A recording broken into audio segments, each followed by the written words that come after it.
नमो ब्रह्मण्यदेवाय गोब्राह्मणहिताय च जगद्धिताय कृष्णाय गोविन्दाय नमो नमः।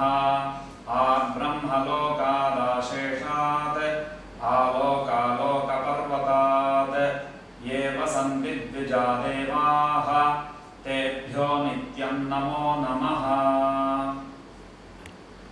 सर्पन्तु ते भूताः ये भूता भूमिसंस्थिताः ये भूता विघ्नकर्तारः ते नश्यन्तु शिवाज्ञया। उग्रभूतपिशाचाद्याः ये च वै भूमिभारकाः एतेषामविरोधेन ब्रह्मकर्म समारभे। शुक्लाम्बरधरं विष्णुं शशिवर्णं चतुर्भुजं प्रसन्नवदनं ध्यायेत् सर्वविघ्नोपशान्तये।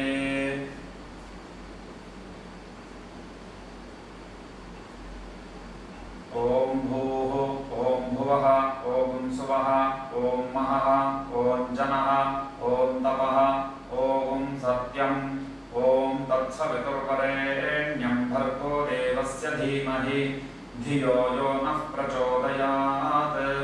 ओमापो ज्योतिरसोऽमृतं ब्रह्म भूर्भुवः सुवरोम्।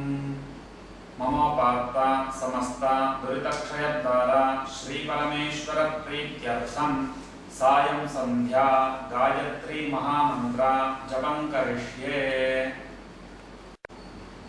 प्रणवस्य ऋषिर्ब्रह्मा देवी गायत्री छन्दः परमात्मा देवता भूरादिसप्तव्याहृतीनाम् अत्रिभृगुकृत्स वसिष्ठ गौतम काश्यप आंगिरस ऋषयः गायत्री उष्णिक अनुष्टुप बृहति पंक्ति त्रिष्टुप जगत्यः छन्दांसि अग्नि वायु अर्क वागीश वरुण इंद्र विश्वे देवाः देवताः।